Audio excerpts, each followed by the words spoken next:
lot of people want intact parts these days because they're looking for specific nodes. AB nodes, SA. I was like, wow, I didn't even know. Good for them. Yesterday was the first time she said people wanted lungs.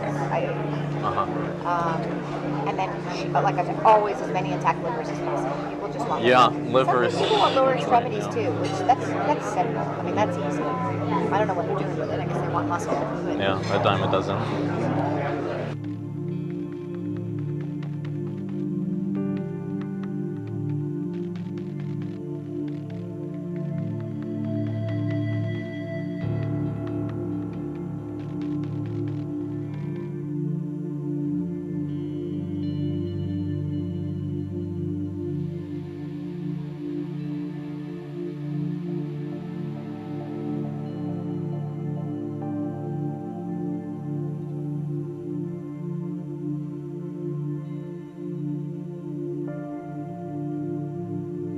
I'm the medical director for the national office for all of the affiliates. So I say, okay, what are you looking to supply today? We've been very good at getting heart, lung, liver.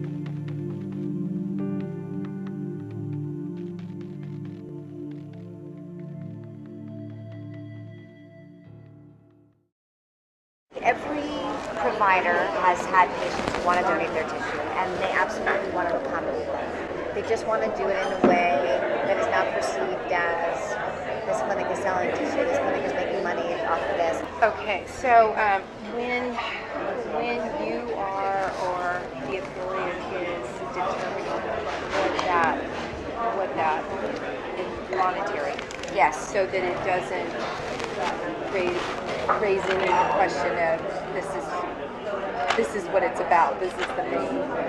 What price range would you?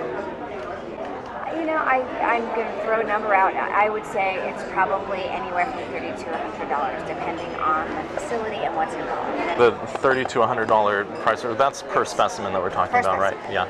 Yes. The $30 to $100 price, that's per specimen that we're talking about, right? Yeah. Yes. How much of a difference can that actually make if you know what's expected or what we need versus? It makes a huge difference. I'd say a lot of people want liver, and for that reason, most providers will do this case under ultrasound guidance, so they'll know where they're putting their forceps. Then a rate-limiting step of the procedure is calvarium. Calvarium, the head is basically the biggest part. Most of the other stuff can come out intact. Right. It's very rare to have a patient that doesn't have enough dilation to evacuate all the other To bring the body cavity out intact and all that.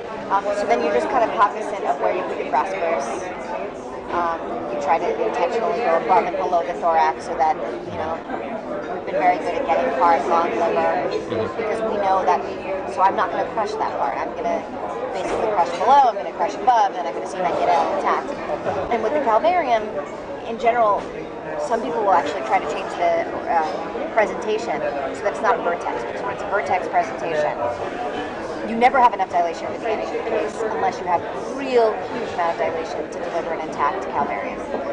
So if you do it starting from the breech presentation, there's dilation that happens as the case goes on, and often the last you can evacuate an intact calvarium. So I mean, there are certainly steps that can be taken. So they can convert to breech, for example, at the start of the. Exactly. Under ultrasound guidance, they can just change the presentation.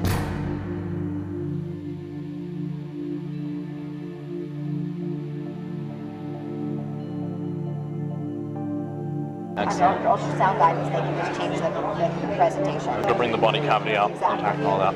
So if you do it starting from the breech presentation, there's dilation that happens as the case goes on, and often the last you can evacuate an intact calvarium.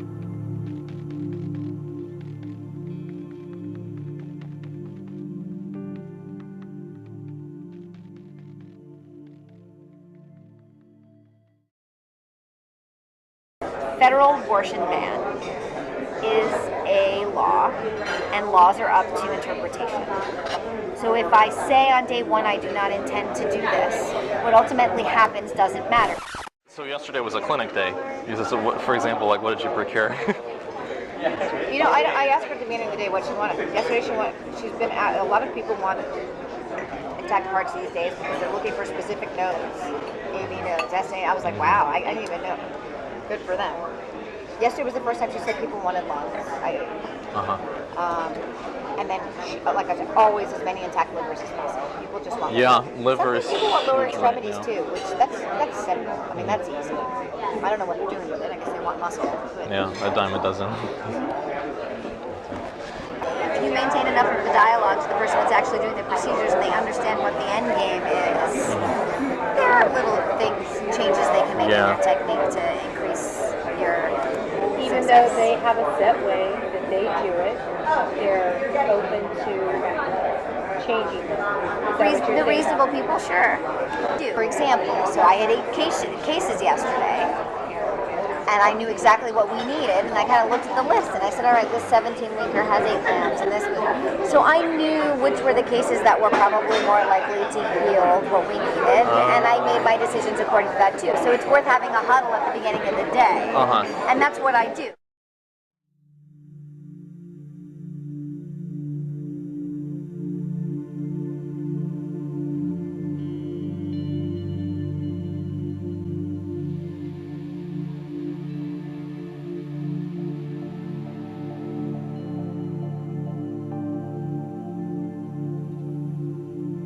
Rather than having to deal with all the different affiliates, if there were a way to partner with PPFA directly to get some kind of like pre-clearance or something, so that we have. So we tried to do this, and at the national office we have a litigation and law department which just really doesn't want us to be the middle people on this issue right now. Because we were approached by STEM Express to do the same thing. One of the Northern California affiliates said, we're working with these people, we love it, we think every affiliate should work with them. And so we had a conversation, and we said, what do you think, we'll just go out and find all the people that are doing this and present everybody with a menu, and they, at the end of the day, they just decided right now it's too touchy an issue for us to be an official middleman. But that, When you say right now, do they see a future? right now, the way the Supreme Court looks, I don't think it looks very good. Okay. If you talk to my litigation and law folks, anything that's going to go to the Supreme Court right now, we are all losers. But I will tell you that behind closed doors, these conversations are happening with the affiliates. Cecile, I wanted to thank you so much for Dr. Nuka-Tola. She's been so helpful for the past couple of years. I'm this with fetal tissue collection. She's been very, very helpful to talk to and how to like. Okay, great. Thank you. She's amazing. And thank you for Planned Parenthood. Thank you.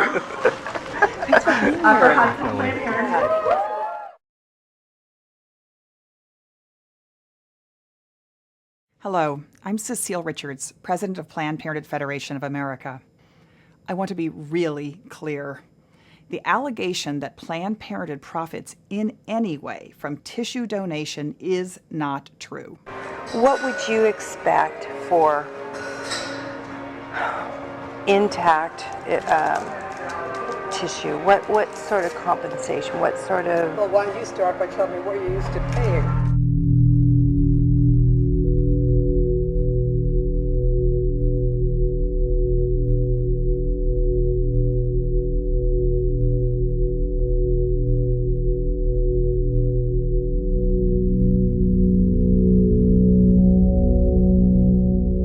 We'll be exhibiting at the Medical Directors Council good. meeting Oh, good, in a couple of weeks, so I don't know if you'll be attending. I'm now the president of that organization.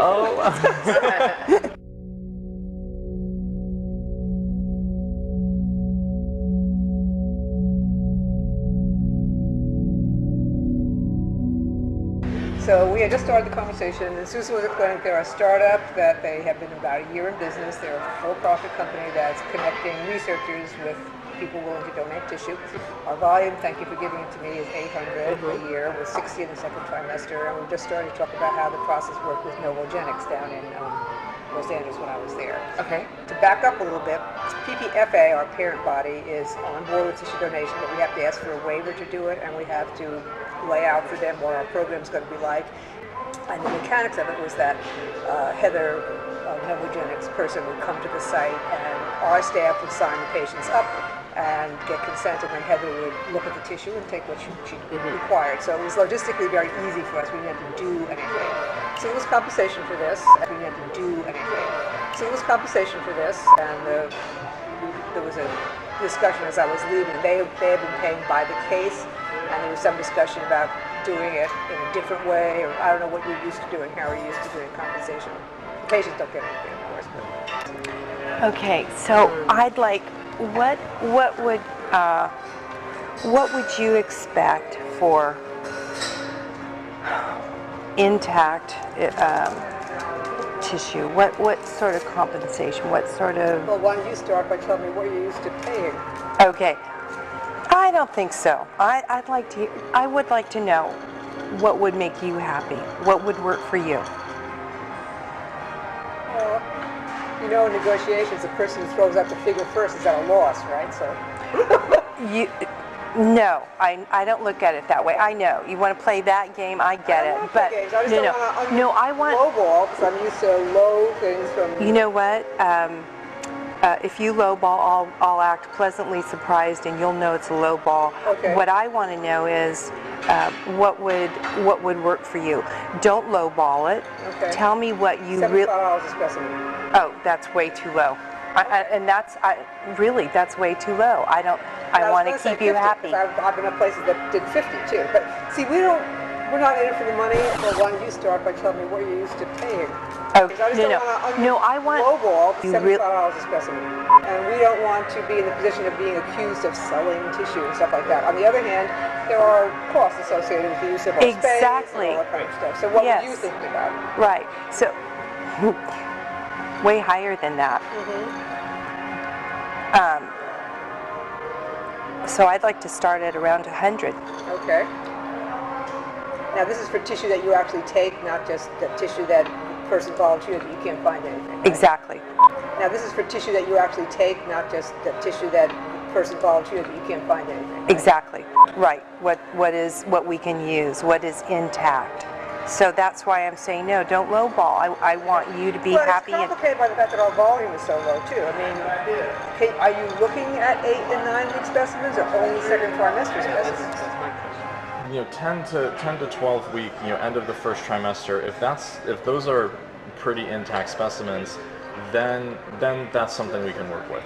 So that's an interesting concept. Let me explain to you a little bit of a problem, which may not be a big problem. If our usual technique is suction at 10 to 12 weeks, and we switch to using an iPass or something with less suction in order to increase the odds that will come out as an intact specimen, then we're kind of violating the protocol that says to the patient, we're not doing anything different in our care of you. And to me, that's a kind of a specious little argument, and I wouldn't object to asking Ian, who's our surgeon that does the cases, to use an iPass at that gestational age in order to increase the odds that he was going to get an intact specimen. But I do need to throw it out there as a concern because the patient is signing something and we're signing something saying we're not changing anything in the way we're managing you just because you agreed to give tissue. I've heard of that before. Right. Yeah. No. It's definitely. It's touchy. Okay. How do you feel about that? Well, I think they're both totally appropriate techniques. There's no additional pain involved. I don't think the patients would care one iota. So I'm not making a fuss about that. Okay. Now you have my email address, right? Got your email, yeah. Write me a 3 or 4 paragraph proposal, which I will then take to Laurel and others in our organization to see if we want to pursue this. And then if we want to pursue this mutually, I'll mention this to Ian in terms of how he feels about using a less crunchy technique to get more whole specimens. And then if we agree to move forward, the next steps I need to apply to PPFA for a waiver to permit us to do this. We have to have a contract. Do you have a contract already? We have what we've used in the past is a materials transfer agreement. And that's obviously open to discussion. So that's a prototype. It needs to say exactly what your staff is going to do, exactly what your expectations are, exactly what the compensation is. And are we agreed that $100 would keep you happy? Well, let me agree to find out from other affiliates in California what they're getting. And if they're getting substantially more, then we can discuss it again. Yes. But the money is not the important thing. No, but it has to be big enough that it's but it is something to talk about. I mean, it's one of the first things that you brought up, right? So It has to be big enough that it's worthwhile But it giving is space something to talk about. I mean, it's one of the first things that you brought up, right? So. Now here's another thought: is we can talk about specimen as per specimen per case, or per procured tissue sample, which would be so that if we're able to get a liver thymus pair, maybe that is $75 per specimen, and so that's for for liver thymus pair, and that's $150, versus if we can get liver thymus, brain hemisphere, and all that, then and then so that protects us so that we're not paying for what we can't use. I think it also maybe illustrates things. It's been years since I've talked about compensation, so let me just figure out what others are getting at. If this is in the ballpark, and that's fine. If it's still low, then we can talk about it. I want a Lamborghini. I said I want a Lamborghini. Don't we all, right? Yeah, exactly.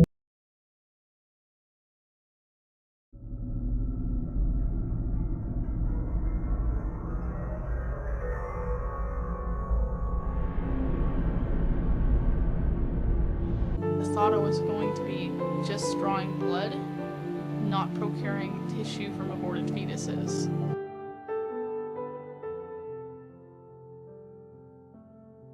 They partner with Planned Parenthood and they get part of the money.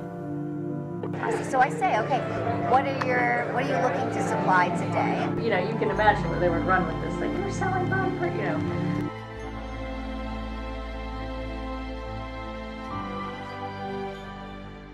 My name's Holly O'Donnell. I'm 24 and I'm a phlebotomist and an ex-procurement technician. For those who don't know what a phlebotomist is, basically you draw blood for a living. I was looking to help the public. I'm looking to make blood draws easy for children, for people. I'm very passionate about people. I find myself, I'm very humane and very sensitive. I thought I was going to be just drawing blood, not procuring tissue from aborted fetuses. I basically just went on Craigslist, typed in the word phlebotomist, lab technician, and I clicked the link to apply. It said procurement technician. I went to the website, it said STEM Express, and apply now. I applied. It was really short. It wasn't even an application. It was your name, your phone number. That was it. And I got an email back and I interviewed. And they don't even let you know in the interview what you're doing. STEM Express is a company that hires procurement techs to draw blood and dissect dead fetuses and sell the parts to researchers. They partner with Planned Parenthood and they get part of the money because we pay them to use their facilities and they get paid from it. They do get some kind of benefit. We were asked to procure certain tissues like brain, liver, thymus, pancreas, heart, lungs, skin, pretty much anything on the fetus. It's basically huge trafficking of fetal tissues. Right. So I'll just take a couple minutes. Sure. And Brianna is my assistant. Hi. So. Oh, you're warm. I want to hang on to you. So I was talking to Mary about what I'm trying to offer to clinics as a procurement service, and she said, you know all about this. Oh, we have already a relationship with ABR. Oh, okay. So that the sort of thing you're doing? It's a startup.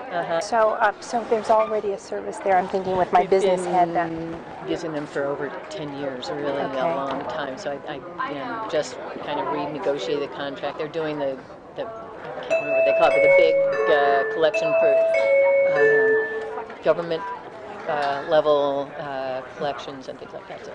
So I'm trying to think of other providers in our town. So I don't want to sound like a salesman here, but I'm going to. So we return a portion of our fees to the clinics. So just as a way of thank you for this. Just trying to establish. Right, get a toe in and make it sound. Right. All right. They weren't looking for a compassionate individual at all. They were just looking for someone who could get as much money, as many samples. I think that's why they were interested in me as a phlebotomist, because I can draw quick. So I think that they looked at that and they wanted someone who could get the numbers up. The owner, Kate Dyer, she used to be a procurement tech, and then she went and started her own business. And now she's making a lot of money based off the poor girls half the time don't even want to get abortions. It's a pretty sick company. Okay, so I'd like, what would you expect for intact tissue? What sort of compensation? What sort of? Well, why don't you start by telling me what you're used to paying? Okay, I don't think so. I would like to know what would make you happy. What would work for you? Well, you know, in negotiations, the person who throws out the figure first is at a loss, right? So. No, I don't look at it that way. I know you want to play that game. I get it, but no, I want lowball because I'm used to low things from. You know what? If you lowball, I'll act pleasantly surprised, and you'll know it's a lowball. Okay. What I want to know is what would work for you. Don't lowball it. Okay. Tell me what you really. $75 a specimen.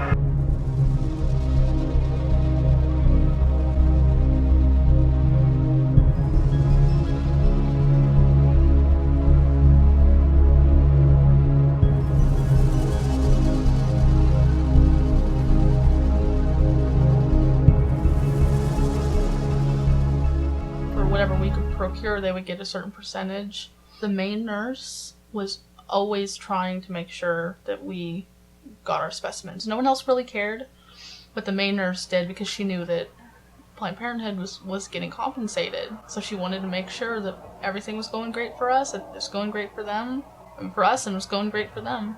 And are we agreed that $100 would keep you happy?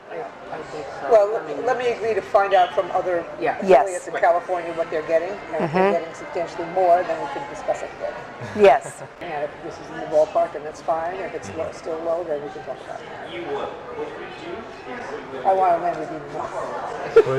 I said I want a Lamborghini. Don't we all, right? Yeah, exactly.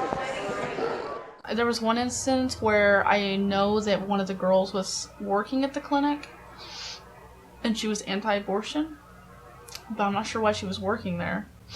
And she knew that I communicated with the staff, like, I need this specimen so I can get this, and there were times where she would always get rid of it before I could. And I would always ask her, I'm like, hey, I just told you I needed that. And she's like, oh, I forgot. And she did it on purpose all the time. And I went to the manager, I'm like, hey, this girl keeps throwing away my specimen. She's like, oh, let me talk to her.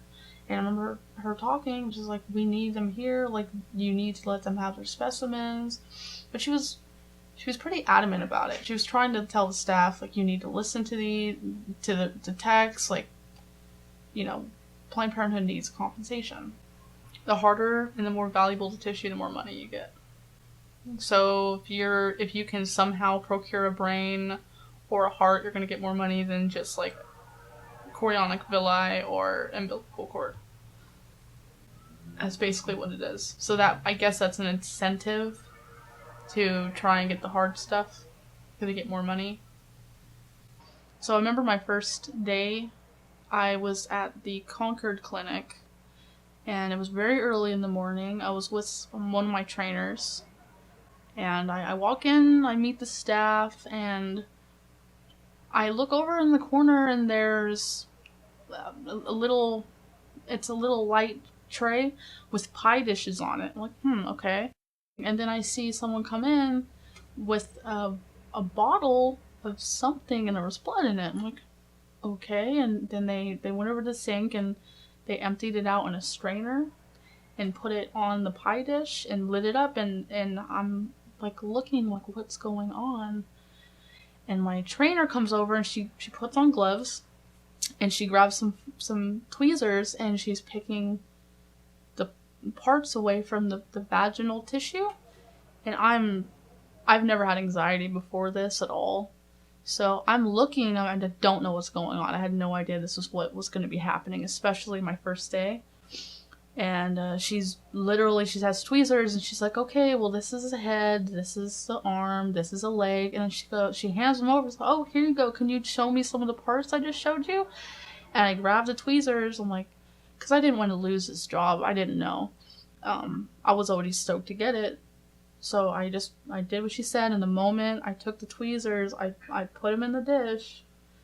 I remember grabbing a leg, and I said, "This is a leg," and the moment I picked it up, I could just feel, like, death and pain. Like, I've never felt that before, like, shoot up through my body, and I started to, I blacked out, basically. They got the smelling salt. I woke up in the recovery room, and looking around, I was really embarrassed, who faints to their first job. And when nurses looks at me, it's like, "Oh, you're new, huh?" I'm like, "Yeah, don't worry, it still happens to a bunch of us." I'm like, "Really?" It's like, "Yeah, some of us don't ever get over it." And I remember leaving that day, like, what have I got myself into? So would you call that intact? These are intact kidneys, okay. yes. If somebody needed... Because if I looked at that, I'd be like, "That's good to go." Oh, yeah. That's like 21. Yeah. 5 stars. Yeah, you could start a neural cell culture from this neural tissue right here. Like, would someone want that? This? Yeah. Any Yeah, of this? yeah. Oh, yeah. Yeah, someone would definitely. So even at 11 weeks, even though it's really early, because I know that's when we talked about this is neural tissue that people could take and look, and you see how it's still connected through the spinal cord back there. If you Do we just send that all together, and they pick it out? Or you could actually, yeah. Yeah, some people prefer that actually because it keeps it a little more protected. Yeah, that 11.6 was pretty good. There was there was like 3 or 4 samples we could have taken out of the 11.6, so that would be if we were doing like 50 to 75 per specimen, that would be like 200, 300, right? And we'd be comfortable with that. But like so it's like stuff like this, like we don't want to be like just a flat fee of like 200 and then it's like no, and I think the per item thing works a little better just because we can see how much we can get out of it. It's really just about if anyone were ever to ask them, well, what do you do for this $60? How can you justify that? Or are you basically just doing something completely egregious that you should be doing for free? I think for affiliates, the end of the day, they're a nonprofit. They just don't want to. They want to break even. And if they can do a little better than break even and do so in a way that, seems reasonable, they're happy to do it. I think this is definitely to be continued. Definitely. It's not a fee. It's not a fee. It's actually just the cost of transmitting this material. There are no financial benefits to the Absolutely clinic. not. Absolutely. And we're happy. Look, we look forward to the facts coming out.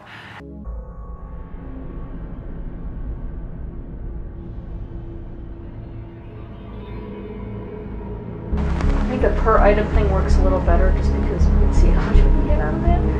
Because if you have someone in a really anti-state that's going to be doing this for you, they're probably going to get caught.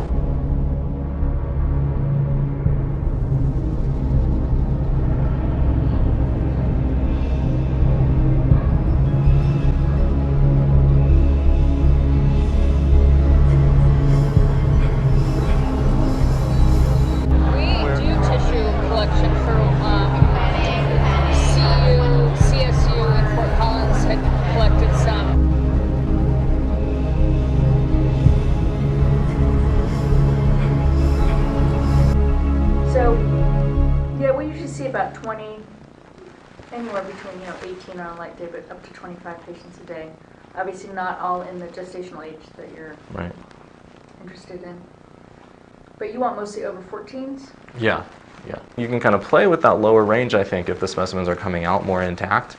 And so that, I guess we'll kind of get a first-hand look at that today, later on. How many procedures are scheduled? Can I interrupt just right there when you're talking about an intact specimen? So how many of those do you see? An intact specimen? So what's your volume on an average Tuesday?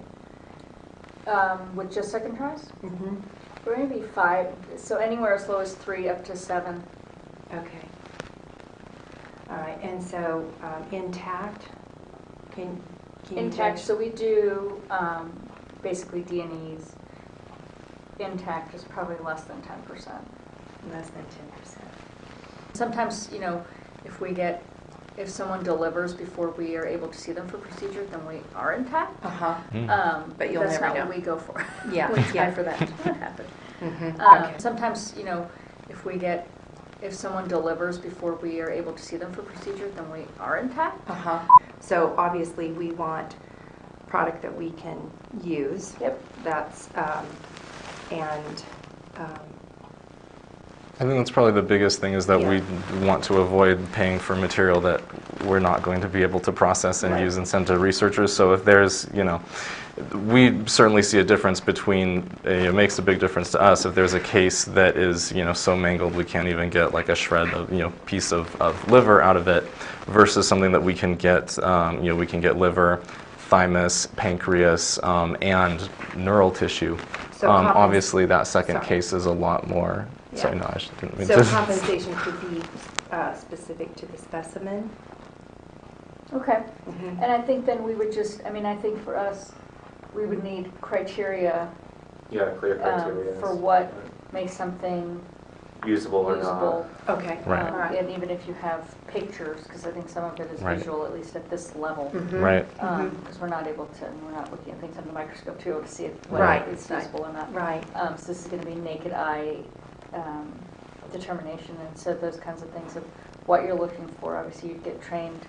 I don't know if I've ever seen a thymus, but maybe I haven't. I don't know that. I know I've seen livers, I've seen stomachs, I've seen plenty of neural tissue. We usually, you can see the whole brain usually come out. When you get to 17, 18 weeks, because we do some of those, and that's when you're doing a lot more of the DNA, and you might get larger. So that's where we'd have to do a little bit of training with the providers on making sure they didn't crush or were able to. So it's a matter of just training, it sounds like, to a provider. I think so. It's hard to know how their specimens come out right now because it's not like we've ever been looking. Right. It's not your. We haven't been looking, so it's. We have to kind of see the baseline of how things are getting extracted now, and then see if we could do any work with them to maybe be a little bit more gentle. So I feel like if you're talking to other Planned Parenthoods, we sort of all have to be on the same page, almost to the point where we have to disclose to each other that we're all doing this. So if anyone gets called out or runs with it, that we're all like, oh, I didn't know you were doing this. Oh, I'm doing this too. Oh, we have to be. I think we have to be coordinated with each other. To keep the story straight. Well, and to make sure that we're all saying the same thing, and that the CEOs are all saying the same thing. I think the resistance that I have felt is from people that, yes, they want to do it, but they don't understand that doing it right can be easy, just with getting the attorneys on board, having, we all know that, for example, compensation. I want to come in and pay you top dollar because I know what you're going to be facing, and I want you to be happy. I want to make sure our suppliers are happy. So compensation, okay, your cost is negligent. So it could look like we're paying you for specimens. So let's talk about it correctly. We all know that, yes, that's what we're doing. Processing and time. Exactly. So yes, I am paying you, but how we're talking about it out there in the public square. Are the other Planned Parenthoods doing this through research, or are they just doing it as a standalone contract? Because even though we're doing it through research, if it comes up that someone else is just doing it as a business sort of venture, it's a different spin on it. So how could you imagine that being handled if that is? We'd have to, that's where, I'd have to talk to Deb and see who else was involved, and get us all together. I think Deb could probably spearhead something, so to sort of be on the tail end of your conversations where you actually have contracts in place. Are we talking about Deb Nucatola or Deb Vanderhei? Nucatola, because so I feel like she has said before that they decided at national that research was overkill for tissue procurement because it's not really research, it's just collecting tissue, so there's no study. Putting it under the research gives us a little bit of a little overhang sort of over the whole thing. It makes it look better. Yeah, publicly I think it makes a lot more sense for it to be in the research vein than as a it's how we talk about it. Yeah, it's how we talk about it. So even though they don't want to do it, and I may need to call research and Deb and just kind of shake this out, because I do want the other Planned Parenthood, I want us all to be making the same decision. So if we all decide that we're going to do it outside of research, then we do it outside of research. But if we all decide we're going to do it under research, that we have a different path, that we know that we're all registering and doing the same thing. Again, it's just that cohesive bond, I think. So you really think there should almost be a national policy and protocol for how Planned Parenthood affiliates do tissue You pregnant? can't, just because we're all so different. Oh. But we have to know who else is doing this. Because if you have someone in a really anti-state that's going to be doing this for you, they're probably going to get caught. How confident are you with your attorneys, the work that you've seen?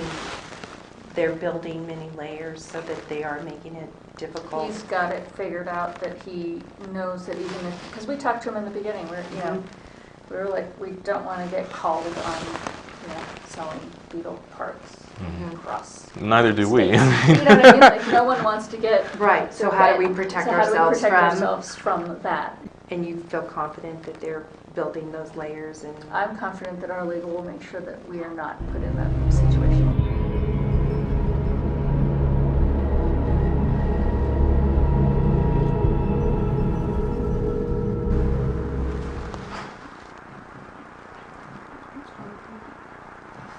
Was that crack? Was that just the little bits of the skull?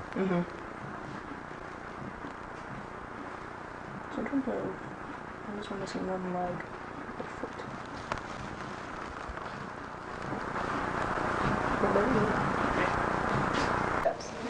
That's the heart. I think so, right? Yeah. Here's the heart. Everyone try to get in on it. My fingers will smush it if I try to. You're trying to pick it up. The heart is right you found heart over there. So would you call that intact? These are intact kidneys, Okay. yes. If somebody needed... Because if I looked at that, I'd be like, that's good to go. Oh, yeah. That's like 21. Yeah. 5 stars. There was like 3 or 4 samples we could have taken out of the 11.6, so that would be, if we were doing like, 50 to 75 per specimen, that would be like 200, 300, right? And we'd be comfortable with that. But like, so it's like stuff like this, like we don't want to do like just a flat fee of like 200 and then, it's like... No, and I think the per item thing works a little better, just because we can see how much we can get out of it. So what do they want brain? What do they do with Yeah, no. So brain, what you can do is with brain they. People do stuff with eyeballs. Oh yeah. Although eyeballs, they generally want more developed than this. And the cow, first there was brain in here. Blasted out. When they got blasted out with the water. Well, a lot of times, especially with the second tries, is we won't even put water because it's so big. You can just put your hand in there and pick out Right, the parts. just pick it up. So I don't think they would be as war-torn. Yeah, war-torn. Oh dear. Well, here's some organs for you. They're all attached. Here's the Really? stomach. Oops, sorry. Leave both of you. Kidney. Heart. I think it's the stomach. A heart. Kidney and adrenal. I don't know what else is in there. Tiny. Arms. I don't see the legs. Did you see any legs? I didn't really look, but... Oh, there's some. Oh, There you they go. are. Yep. You got all of them right And there. another boy. Another boy. Boy. Planned Parenthood makes zero profit on any fetal tissue donations. You are reimbursed for what costs? Simply costs of preservation, transfer,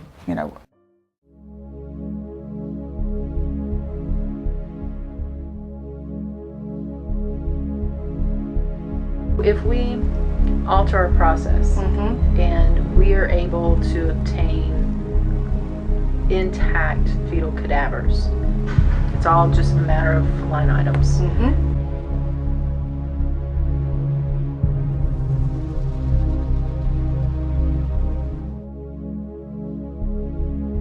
That would be $100 per specimen. 50 specimens per day would be $5,000 per day. survey that Planned Parenthood was collecting from fetal tissue, extrapolate that $120,000 per month. That is certainly not recouping cost. In terms of areas that I can contribute to the organization, both locally and nationally, is diversification of revenue streams.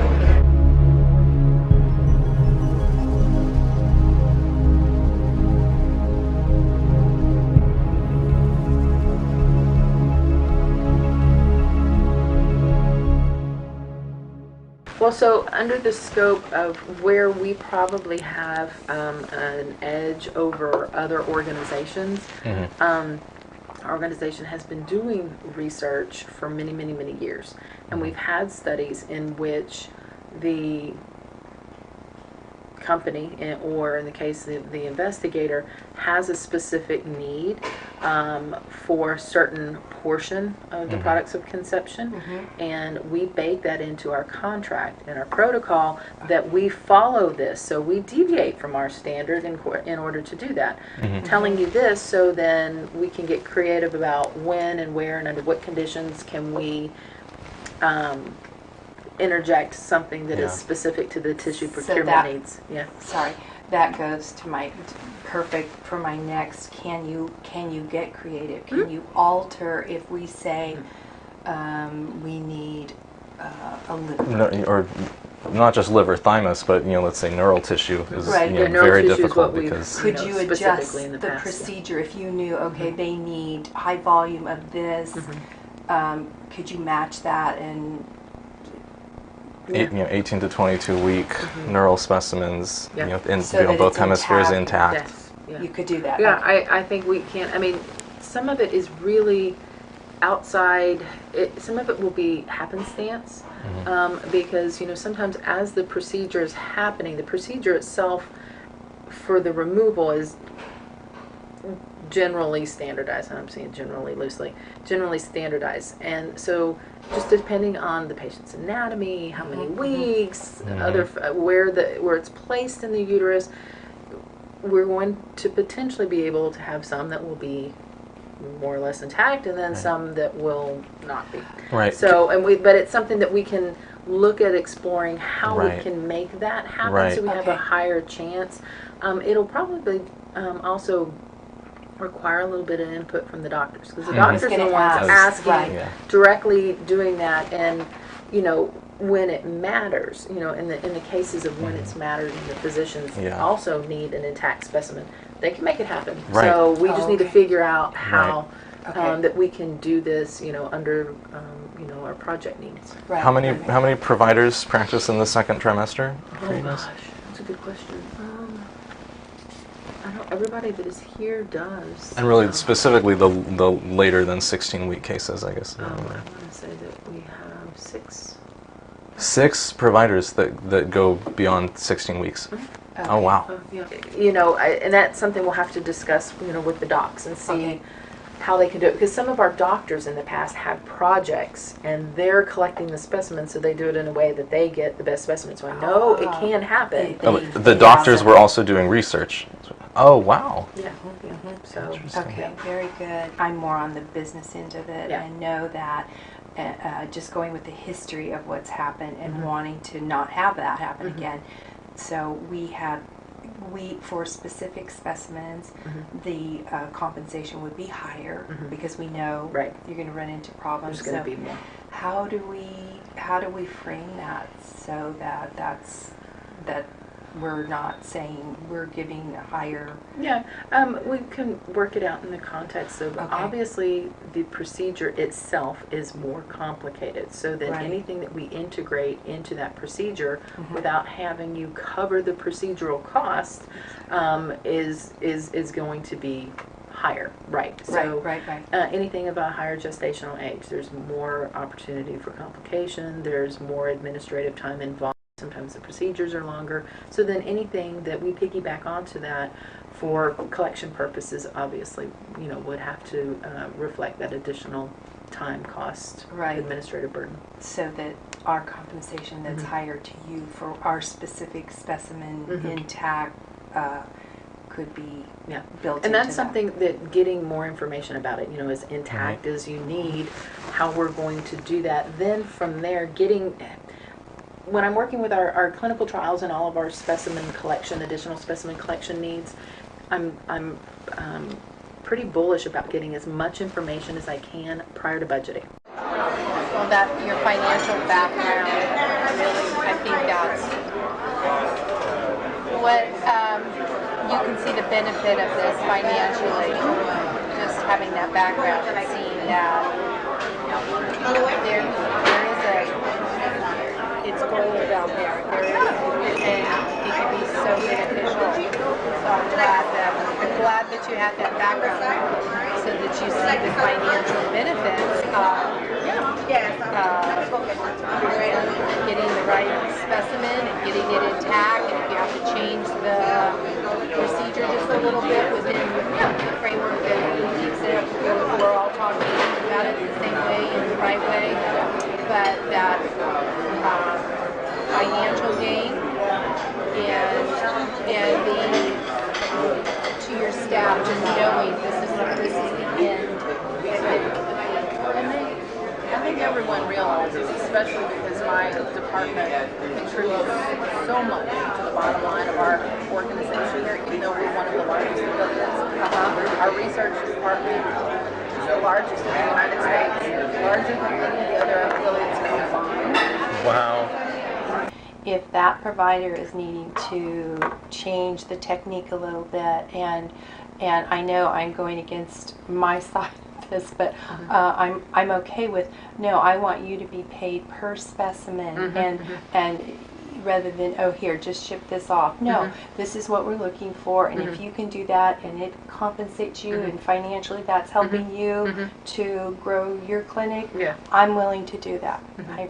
And so if we alter our process and we are able to obtain intact fetal cadavers, then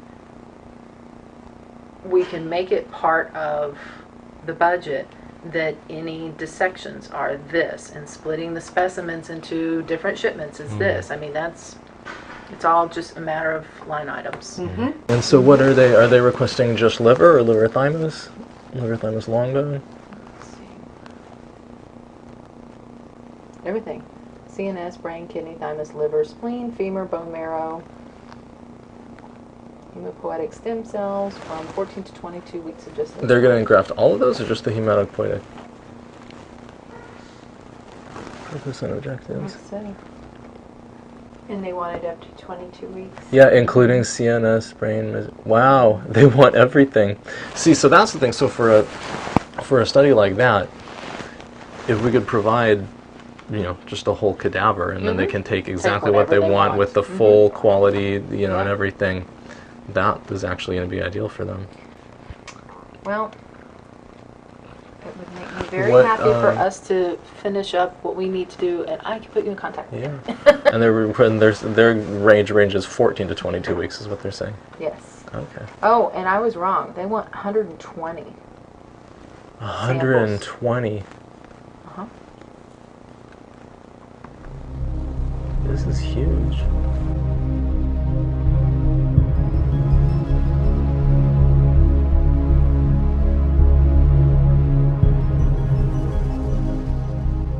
Are there any fresh specimens from today that we can still look at, or? We had a really long day and they're all mixed up together in a bag. Yet if I would have known 10 minutes ago, I would have saved something. You know what, if we could just, that doesn't, it's not like we need something today, but if we could get a visual today of it, that would be a good thing. Is that possible?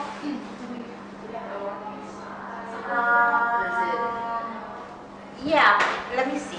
That one's probably frozen. What we're looking for is like a visual baseline of like intactness and everything, and what's that, just so that we know like intact they are. Right. Yeah. So like on a typical day, like kind of what that looks like, and then It what sort varies of. like based on gestation. Sometimes they come out really attacked. Do you want to do?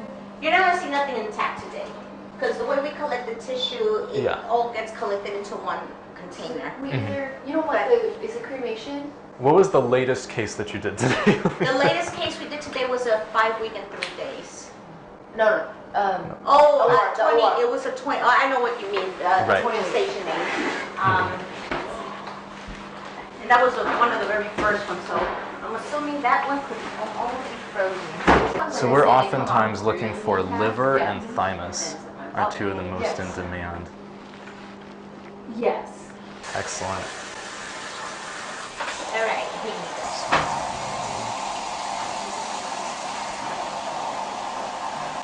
See on this. Sean, can you help me out? So I think this is lung, right? I don't Yes, think this is that's correct. kidney. Yeah, these are lungs because that's the trachea in the middle Yes. there. These are. So the intestines right here. Right here. See? Yeah. This comes out, like I said, the organs come out really, really well. You can Right. see all the intestines. Right. Pretty much almost like And this is a intact. big kind of placenta right here. Yes. Do you ever see thymus? In this case is really important. Whenever we do like the 20, 22 weekers we do, you get a lot better. But it's difficult to find thymus at this gestation. Yeah. What is that age range? This patient was like 18 weeks, I think. Is this? This is limb. Okay, Yeah. and this is like scapula. Yeah. That- The other thing that plays a tremendous part in this all is the dilation Exactly. that you've obtained. Exactly. And also how, lack of a better word, how cooperative the patient is during the procedure. Oh, really? Are they under conscious sedation? Or Yeah. Okay. There's conscious sedation, but there's also times where it's just not.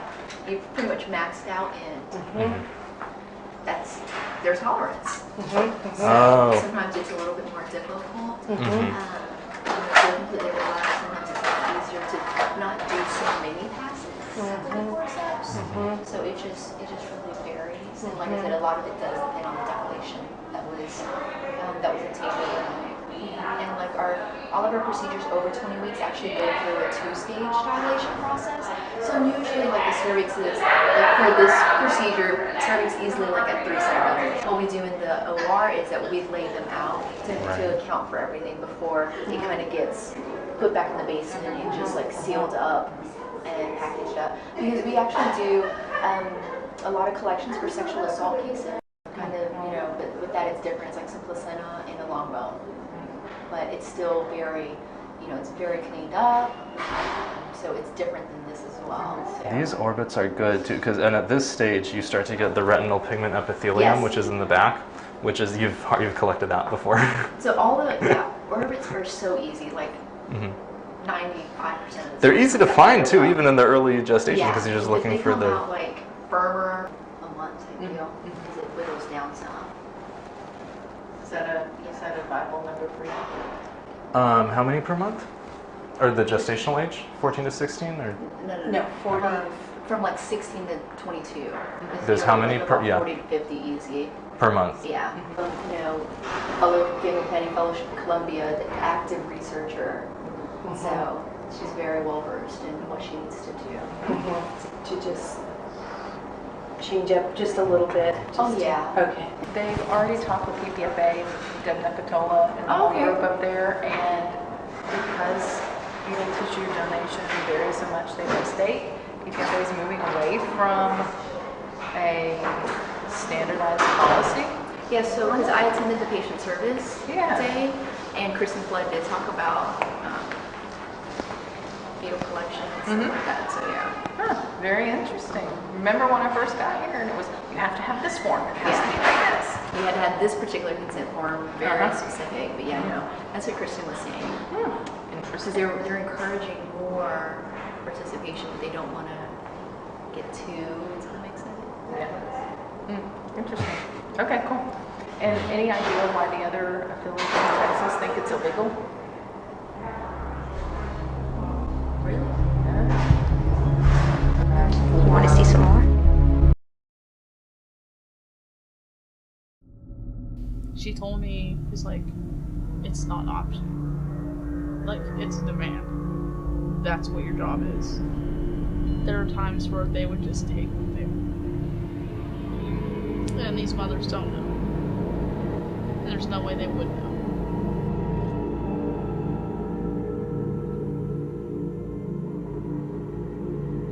When you first go to the clinic, what you do in STEM Express is you go to the head nurse and you tell them if there's something you need. So let's say that day I needed a certain gestated fetus. So let's say I need a 15-week fetus for some reason. So I go, I'm like, hey, I'm looking for a 15-week fetus today. If could you let your staff know? I was like, oh yeah, we'll let you know. Each procurement tech usually has an assigned clinic that you want to build a relationship with at your Planned Parenthood, because you know you have to have really good communication. So Megan was at B Street with Sarah. Jessica had San Jose the Alameda. I had Stockton and Fresno. Fresno was in actually an alley. Areas like Fresno where it's dirt cheap and the area is not good. There were so many. I would work for 8 hours and there would be 40-something patients. It really wore me down. It's the environment. It's morbid. Like you can feel it. You can hear screaming. You can hear crying. Like, so they give you a sheet and it's everybody for that day who's coming in for an ultrasound, who's coming in for an abortion, medical or late-term abortion, and we basically walk around the clinic and make sure that if we have time, we consent them, we take them in the room or meet them in the chair. Some women they come in, they do a test, and then you find out they're pregnant. Then you can consent them. So pregnancy tests are potential pregnancies, therefore potential specimens. So it's just taking advantage of the opportunities. The fetus, the fetal tissues remains is a POC, which stands for product of conception. The specimen is what I would obtain from it. So POC, product of conception, specimen is what I would procure. I would set up my laptop, then you would log into the task page, log into AIM Instant Messenger. You would go get the gestation sheet from the head nurse, and you would see how many opportunities you had on the sheet. So then you would report that. The task page would just list the tissue, where it's to be sent, and then the number of specimens and equal. And so we all had access to edit that page. So if there was, it said we needed a liver, 17 weeks, Johns Hopkins or Stanford, Berkeley, whatever it was. And it said specimen, so if I got that, I would put my initials, so I'd edit it, put 1 HO. So that way, if we needed one, that's already cleared for that day. So everybody would log in and you would say, oh, there are 24 appointments today, 10 tissue opportunities, 8 blood sample opportunities, first patient at 8. So then I would wait for certain girls to come in. I would look for an opportunity to consent. So that would mean like after they go in, they get registered with a nurse, go sit down. That would be a great opportunity for me to, hey, can I talk to you for a second? Come in, shut the door.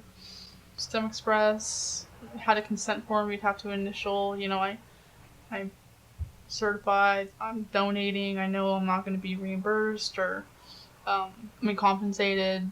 I know this is for disease research. I've already consented that I am going to get an abortion. Yeah, no. That doesn't happen all the time. Some of these women don't know if they're going to get an abortion.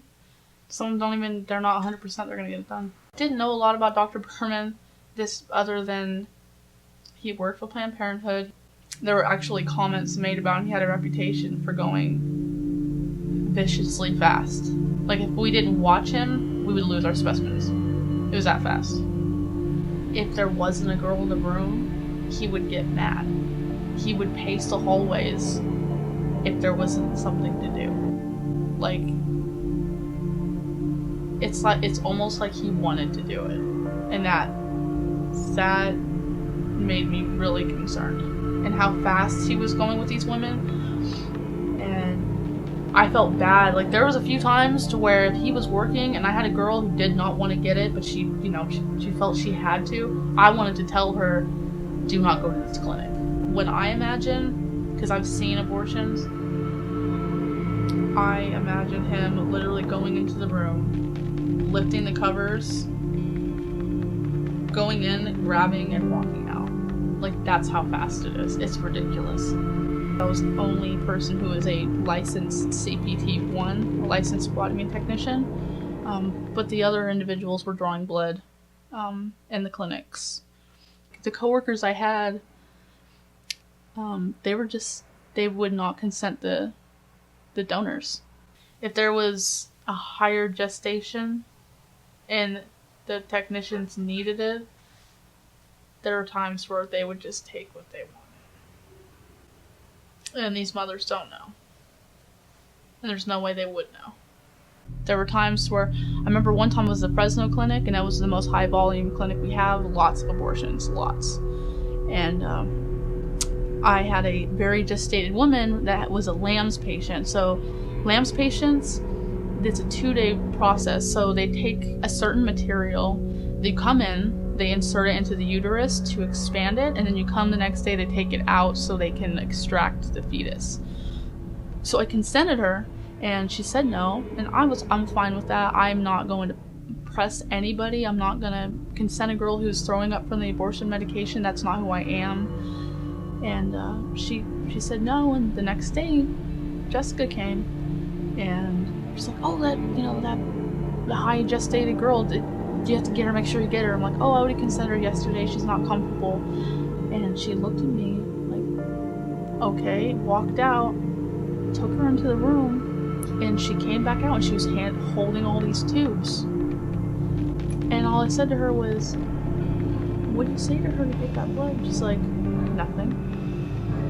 I'm like, so basically you just went in there and took her blood, and you're gonna be taking her fetus without her knowing. So yeah, I'm not, it's terrifying. Like, imagine if you were an abortion patient and someone was going in and stealing your baby's parts. And half of these women are already on the edge as it is. You know, so it's terrible. The women I worked for were cold. Just cold. They don't care. They just wanted their money. They didn't care that the girl was throwing up in the trash can, crying, and even there are times to when the patients would ask me, like, they would come in and be crying, like, should I do this? Should I be doing this? And from my personal view, I'm very pro-life, and I would tell them, like, run, like, go, like, you'll figure something out. You don't want to do this. Like, if you don't want to do this, go home. And I would get in trouble for that. I get in trouble. Jessica would say, why don't you consent her? Like, because she was crying and throwing up, and she didn't even know if she wants to get it done. What'd you say to her? I told her if she wasn't comfortable with it, then I'm not gonna do anything. She said, well, that was an opportunity you dismissed. Like, I'm not gonna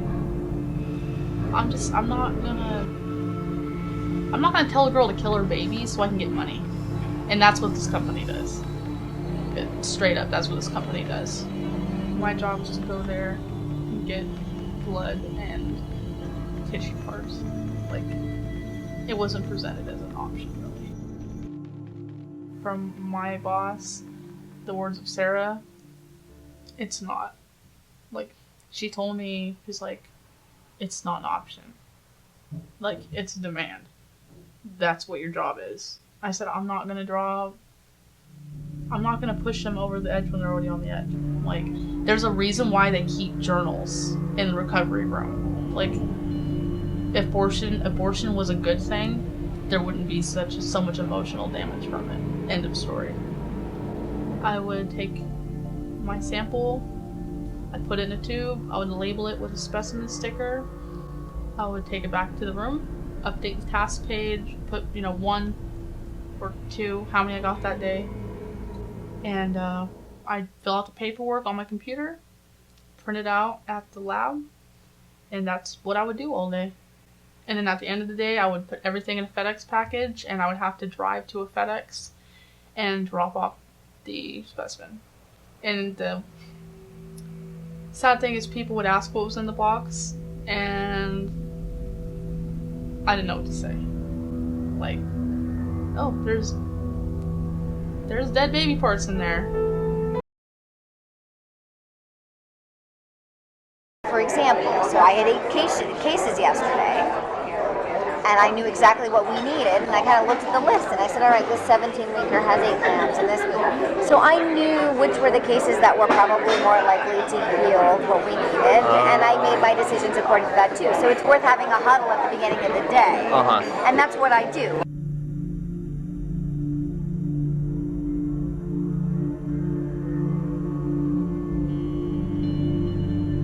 I never did, but I think I've witnessed some of the other technicians work with the doctors. I remember I was on my day off and I went on my laptop and popped up and they were working, and I saw a message saying that the doctor had aborted a fully intact fetus.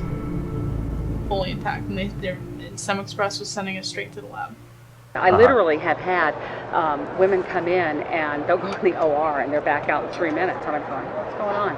Oh yeah, the fetus was already in the vaginal canal whenever we put her on stirrups, it just fell out. Yeah, and so if we alter our process and we are able to obtain intact fetal cadavers, then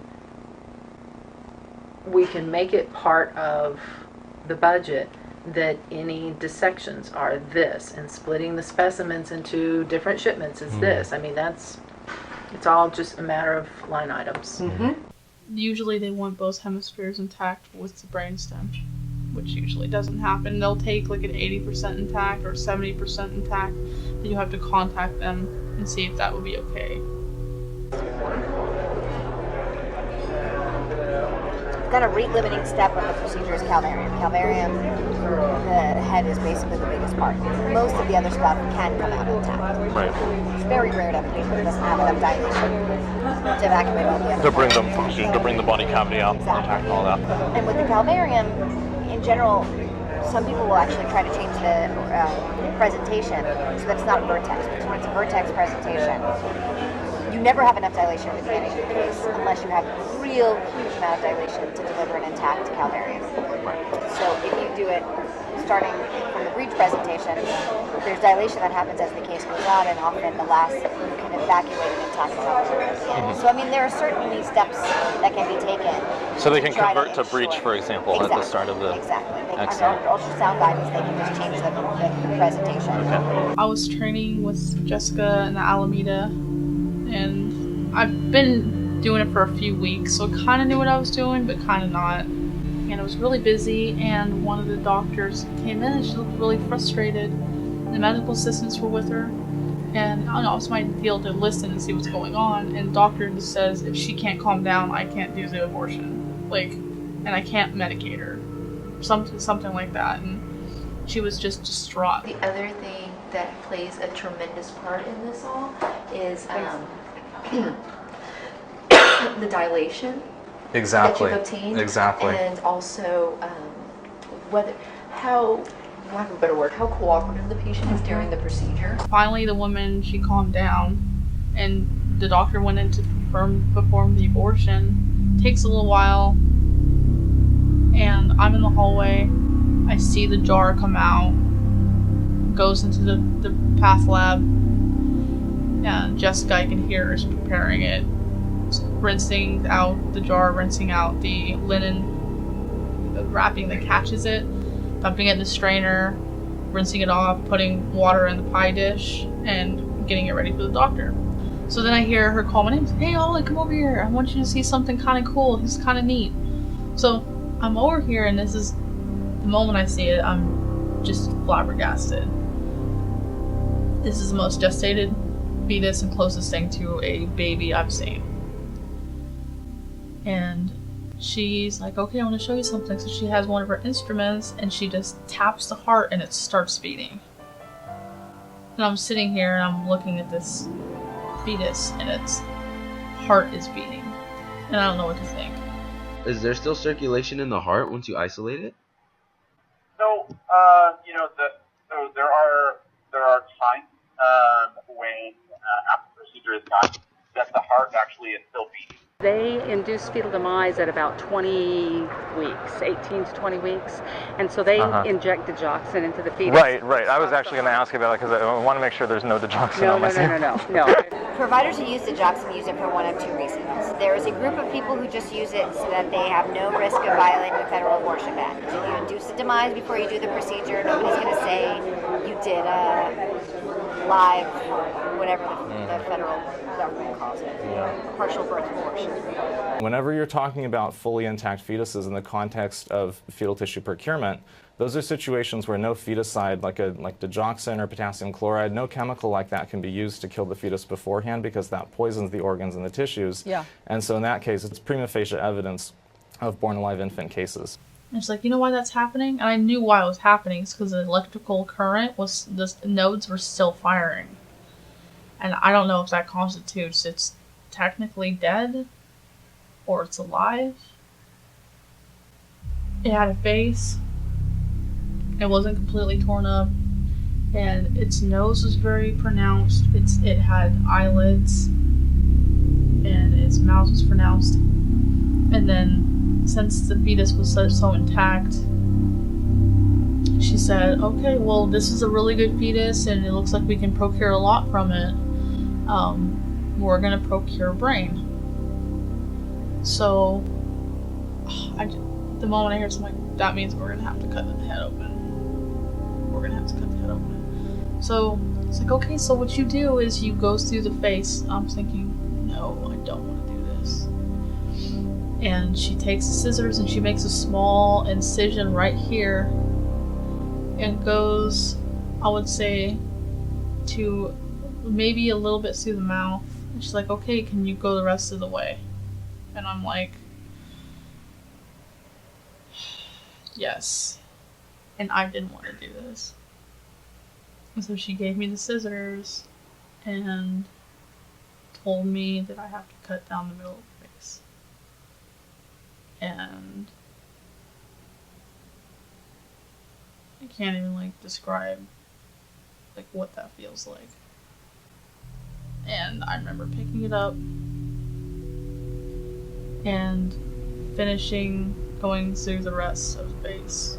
And Jessica picking up the brain and putting it in the container with the media and parafilming it. And she left and she's like, okay, you can clean it up.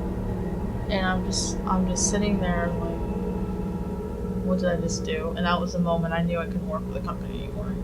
And that was still, it was, even if it's going to be good, if that could have been the cure for some kind of disease, then I wish, even if it was, I wish I still wouldn't have done it. I don't want to be that person. And I remember picking, it was a male, I remember picking him up with the gloves because it was too heavy. The pie dish was this, and he was big, the pie dish, and I couldn't take it and put it in the strainer and put it in. I couldn't. It was just too big. And I opened the biohazard container, and it's almost full. It's almost full. I'm holding him in my hands, oh my god, this is just, what am I doing? And I take him, I put him in, and I remember he got stuck on the lid. And it turned around and his buttocks was in the air and his 2 feet were dangling out, and I remember having to pick each one of his feet up and put him in the container and close the lid. And that was the hardest experience I've had there. I remember holding that fetus in my hands when everybody else was busy and started crying and opened the lid and put it back. It's just really hard knowing that you're the only person who's ever going to hold that baby. It's weird because I always think of all these scenarios could happen. I held it, I'm like, man, this could have grown up to be... And I always think about things like that. If this could be a lawyer, this could be a firefighter, this could be the next president. I wonder what... Because you can tell the sex sometimes. I wonder if this, what it would like. I can imagine, I wonder at age 3 if, she would like to color. Or things like that, I wonder what it would look like, her mom or her dad, or things like that. I feel like it's a waste of life. Like, and it's sad that so many people view it as a mistake. You know, because it's not. I mean, life isn't a mistake. I mean, getting pregnant can be an accident, but it's not a mistake. Planned Parenthood has volume. Right. You know, because they're a volume institution. Right. Oh yeah, I mean, if you had intact cases, which we've done a lot, so we've sometimes shipped those back to our lab in its entirety.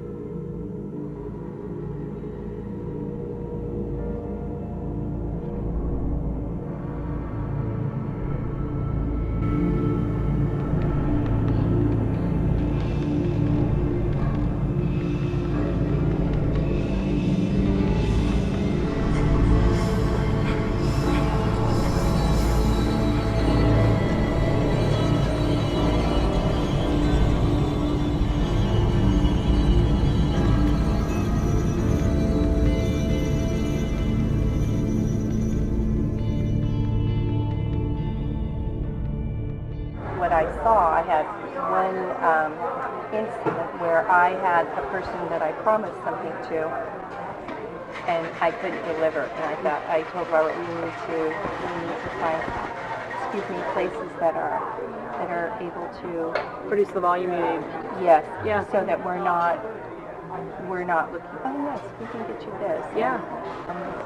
So anyway, that's. And then when we were able to contract with people that I feel 95, 99% sure that we're going to be able to fulfill our side to researchers. And so many of them think they can, right? So many of them think they have the volume, and it's like not really. And right. So many physicians are like, oh, I can totally procure tissue, and they can't. So it's just it's a lot of misinformation. You deal with that quite a bit. Yeah. Well, I think I was looking on the website a little bit earlier today and just sort of seeing all the different things that you have listed there. I think on the topic, on the fetal tissue side of it, you know, it'd be helpful for us to understand volume-wise. I mean, realistically, if we were to do an agreement with you guys, you know, what do we think you could get? I mean, what do you feel like you could get? Volume-wise? Yeah, okay. On specifically liver tissue, because that's such an area of demand for us. Right. So liver and what about intact specimens? Oh yeah, I mean, if you had intact cases, which we've done a lot, so we've sometimes shipped those back to our lab in its entirety. Oh yeah, I mean, if you had intact cases, which we've done a lot, so we've sometimes shipped those back to our lab in its entirety. Okay. So that would also be great if you have the those. Entire case. Yeah. Yeah. Yeah, because it's just, again, the procurement for us, I mean, it can go really sideways depending on the facility. Yeah. And then our samples are destroyed, and we're like, really? This was all so much work, and then just to have them be destroyed is awful. I mean, we have, you know, researchers wait forever, and they want certain things perfectly done. So, you know, we started bringing them back even to try to manage it from, you know, procurement expert standpoint. What goes wrong? Tell me what goes wrong that you think you're getting something and it doesn't come through. I think for us, you know, for the liver tissue, focusing to that piece at least, we've seen like doctors provide blood clots. You know, oh yeah, we've got a liver. You know, they think it's a liver and it's a blood clot. So you know, we've seen plenty of those. We can always tell right away because it's just red water by the time it gets to us. You know, so it's like, wow, it disappeared out of the conical container. Yeah, and there's just so much too. Contamination-wise is another big issue. I mean, so. You know, we've seen all sorts of things, but yeast contamination, you know, that can be an issue.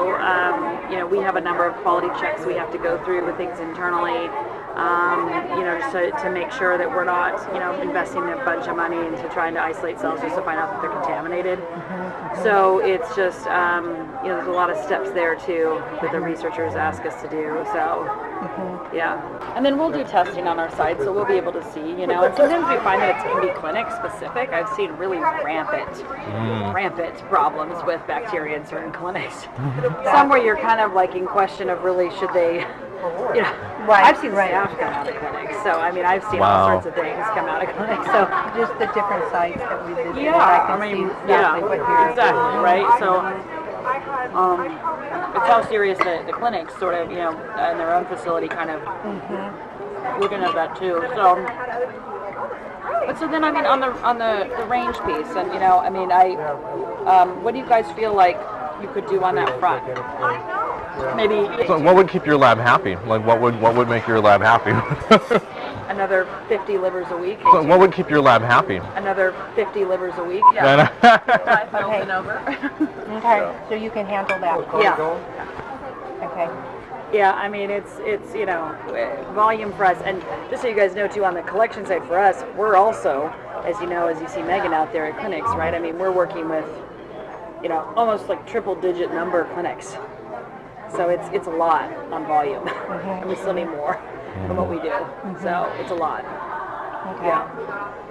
So, so I don't think you're going to hit a capacity with us anytime in the next 10 years. well, I mean, we're going into it knowing it has to be financially beneficial for you. Yeah, and both of us, right, for sure. Right, and so promising the providers, making it financially beneficial for the clinics. Yeah.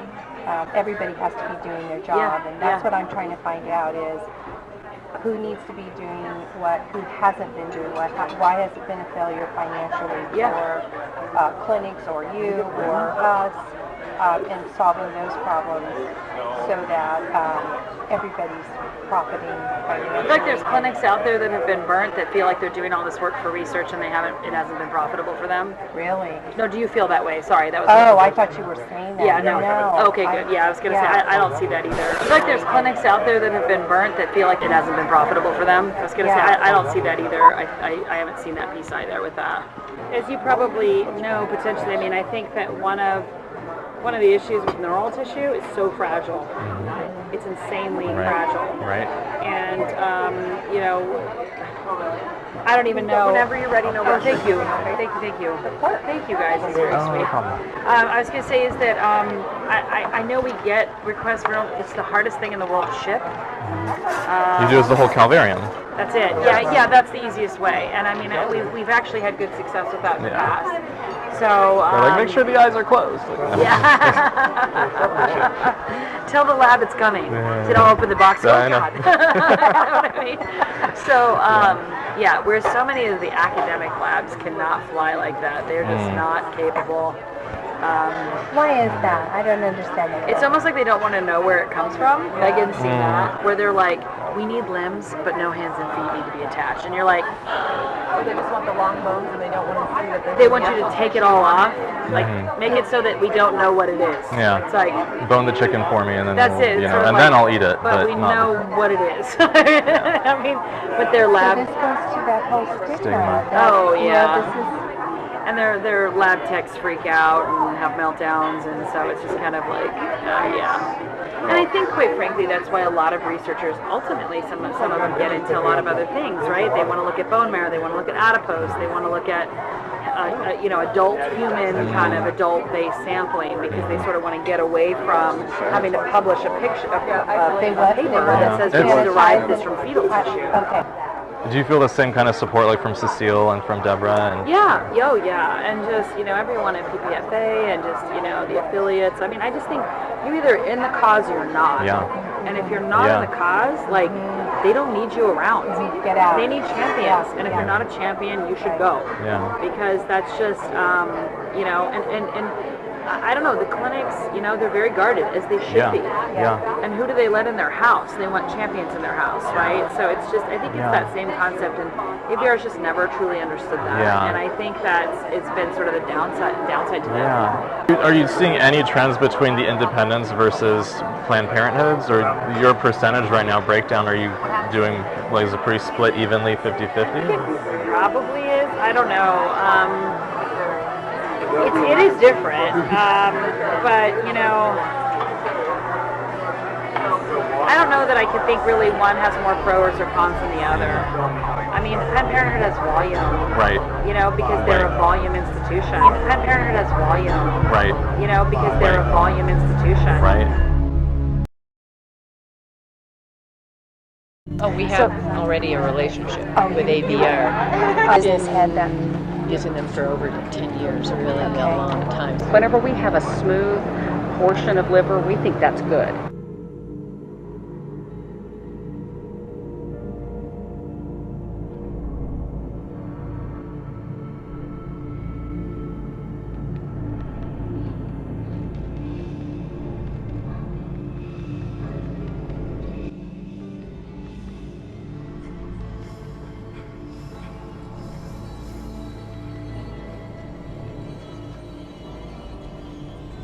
there are no financial benefits to the Absolutely clinic. not. Absolutely. And we're happy. Look, we look forward to the facts coming out. Right. So I'll just take a couple minutes. Sure. And my assistant. Hi. So. Oh, you're warm. I want to hang on to you. So I was talking to Mary about what I'm trying to offer to clinics as a procurement service, and she said, you know all about this. Oh, we have already a relationship with ABR. Oh, okay. So is that the sort of thing you're doing? It's a startup, and I want to get in every state. That's my goal. Yeah. But I'm trying to connect with medical directors of either private, smaller clinics. Yeah. Obviously, a higher volume would be good for that fetal tissue for researchers. So there's already a service there. I'm thinking with my business head that using them for over 10 years, a really long time. So I just kind of renegotiated the contract. They're doing the I can't remember what they call it, but the big collection for government level collections and things like that. So I'm trying to think of other providers in our town. So I don't want to sound like a salesman here, but I'm going to. So we return a portion of our fees to the clinics. So just as a way of thank you for this. Just trying to establish. Right, get a toe in and make it sound. Right. All right. And just kind of renegotiate the contract. We return a portion of our fees to the clinics. Because of what we do and because we use fetal tissue, we don't want to. We want to be as politically correct as we can. Right, we I know. don't want a whole lot of people coming in and slapping us because you're doing this and you're getting all these scientific people here and they're all agreeing, that kind of stuff. Yeah, so. It's kind of counterintuitive, isn't it? Right? Like normally, like embryonic stem cell research, like the big controversial, like whatever, and like. And you know what the compared really to weird thing is? Embryonic. There's still a lot of controversy about that. But then fetal kind of got lost in the mix. Was it ever controversial? I mean, I'm young, so I don't know. It was never outlawed. Where during the Bush administration, Bush one, it was no federal funding could go to stem cell research or to embryonic cell research. The fetal tissue was taken out of that. So we continued to send tissue to people like NIH. Even though the government was paying for it, fetal tissue weren't put in that little box of embryonic because it's different. Now they're trying to make abortion illegal, and that's where we get our tissue. Now they're trying to make abortion illegal, and that's where we get our tissue. You probably know Jackie Barbic. Yes. And she mentioned to me that you guys, that I should talk to you if I wanted the fetal tissue. Yes. But I thought you only procured from her clinic. It's not. No, we procure from her clinic on Saturday because that's the day they do large cases. Now they do induce fetal demise at about 21 weeks, depending on the doctor. Sometimes because for BLT I'm wanting like 18 to 22 weeks. Right. Yes. Right. And that would be fine. So if we had 18 or 19 weeks, then that we could get those to you. Okay, and it doesn't have the digoxin though. No, okay, it does not. Yeah. And we always, we've been in the business long enough. I can tell if it's been ditched or not. I just look at it. I go, oh, really? Yeah. I mean, it has a smell. It's not right. So it's just kind of icky. But we also have clinics in San Diego, in Oregon, in Minnesota, and we soon will be starting in New Jersey and Philadelphia. Oh, wow. Not at Dr. Gossel's clinic, though. Right. The whole point is not to have a live birth.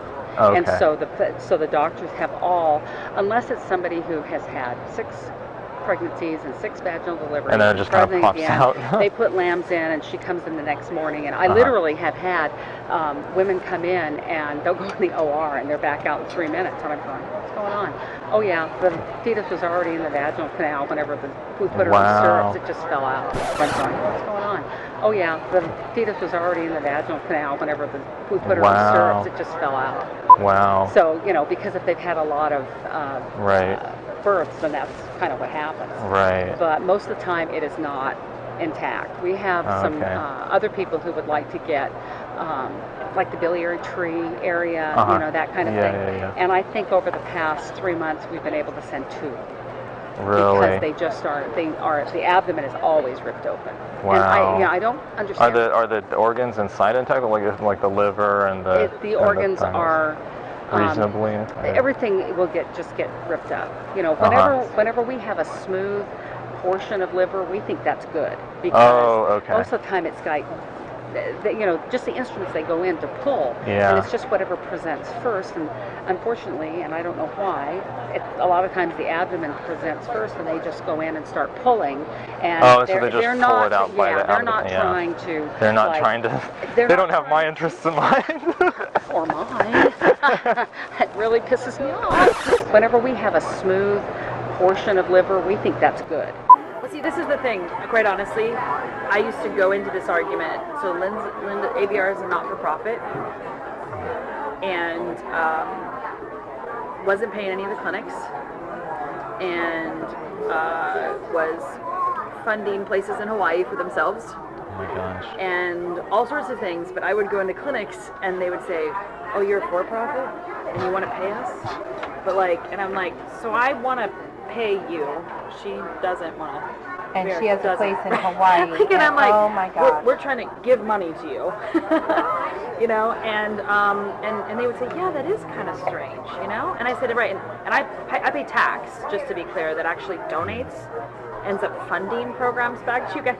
So no tax, no payment, tax and payment. Yeah. You know, it was like that. And they'd be like, okay, that makes sense, right? Yeah. We're usually standing right outside the door where they're doing the procedure in the OR, and we're in the lab area. And that's kind of okay, gotcha. Yeah. And so we're just kind of standing around waiting, and then we get the tissue. The doctor makes sure that the termination is complete, and then we have it immediately after.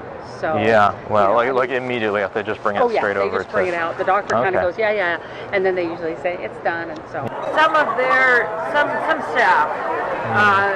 Not that I know so much on the Planned Parenthood side, but I wouldn't be surprised. There are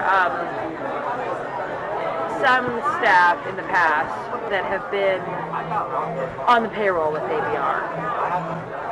I mean, like there's like well enough known. Oh, wait a minute, I didn't follow that. So like a nursing director or somebody who's literally like a paid employee, but they're like a paid. Are they doing procurement, or they're just sitting there holding the fort down? Like an advisory role. But they're tied enough to. Yeah, I don't have someone. Yeah, you can go ahead and. From like an advisory role. But for a long time, there were some clinics that because they had paid advisors that were sitting on boards for these clinics, they were also an advisor to ABR. Okay. You were just never going to go anywhere with it. You know what I mean?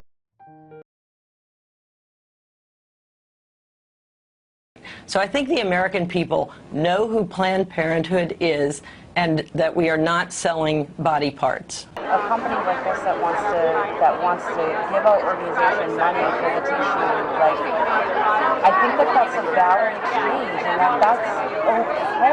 We have independent colleagues who generate a fair amount of income doing this. They want cardiac, or they want eyes, or they want neural.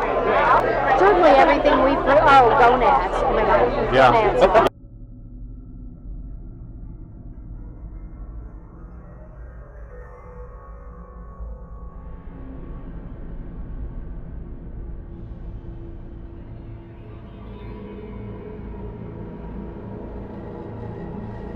Sorry to interrupt, Dr. Westhoff, but Dr. Nicatola has mentioned your name before as a good comment. You just met my procurement technician. We work with, we do fetal tissue collections and other human biospecimen collection. So, I don't know, Deborah's kind of been our contact on the national level for the past 8 months or so. Yeah, we haven't been working with anybody who wants stem cells. We've just been working with people who want particular tissues. Interesting. Like they want cardiac, or they want eyes, or they want neural, they want spinal cords. So, that sort of thing.